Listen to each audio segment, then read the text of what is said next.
And now, CCW News presents Holy Crap! This is actually happening! Cinco de Mayday edition, May 8th, 2024. I'm Chuck U. Farley.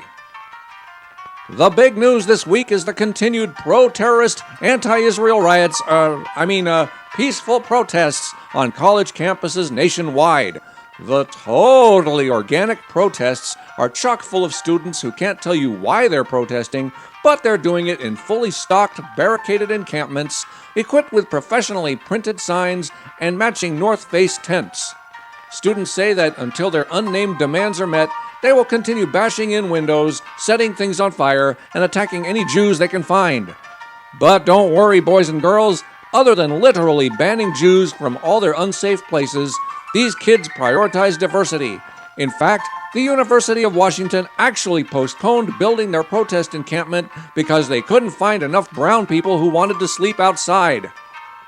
I swear, I am not making this up. From the river to the sea, all parents should discontinue tuition payments. Meanwhile, the angry Cabbage in chief insulted the entire nation of Japan, as well as India, China, and Russia, by calling them xenophobic for not inviting hordes of terrorist freeloaders into their countries like we do. Speaking of the enemy within, Thomas Massie faced a $500 fine for sharing a video of House members excitedly and illegally waving the flag of a foreign country on the House floor after successfully voting to send billions of extorted tax dollars to Ukraine. The video received more than 7.5 million views on the platform formerly known as Twitter, which really ticked off the liberals who waved the flags. Democrat gaslighting 101. Always shoot the messenger. Slightly effective House Speaker Mike Johnson reversed the decision of the Sergeant-at-Arms, so Massie will not have to pay the fine after all. Sadly, we all still have to pay Voldemort Zelensky. Oh, but it gets better. Congress overwhelmingly voted in the Anti-Semitism Awareness Act, which includes wording that would make the Christian Bible illegal hate speech. No, I solemnly swear I am not making this up. Meanwhile, Biden's tyrannical attempts to jail his political opponent are falling apart. Jack Smith's biggest case exploded after many FOIA requests finally allowed less redacted documents. The more readable documents revealed that the Biden regime has been working with the General Services Administration since 2019 to come after President Trump for his possession of legal presidential documents. Remember, he was still president at that time, while covering for Biden's illegal stash of all varieties of classified documents.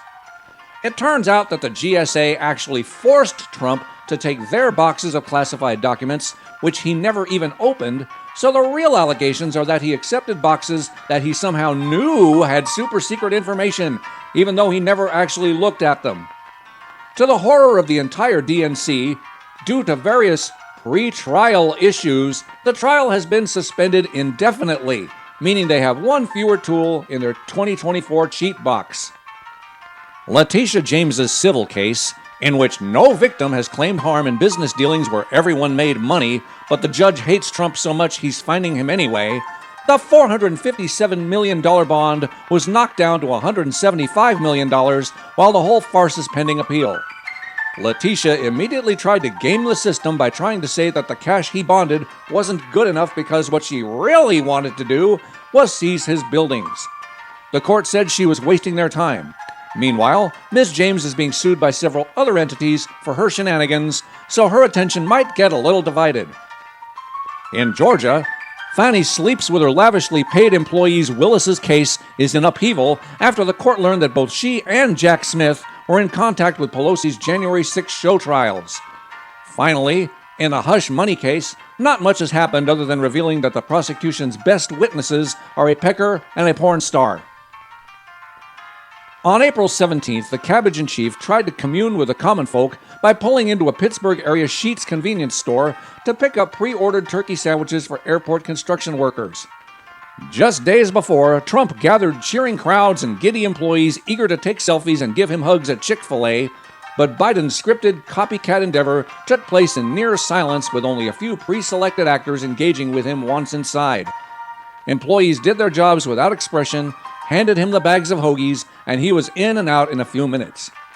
In completely unrelated news, on April 18th, the EEOC filed a lawsuit against Sheetz Incorporated for doing background checks and not hiring felons because, according to the Biden cabal, that means they won't be hiring any black people.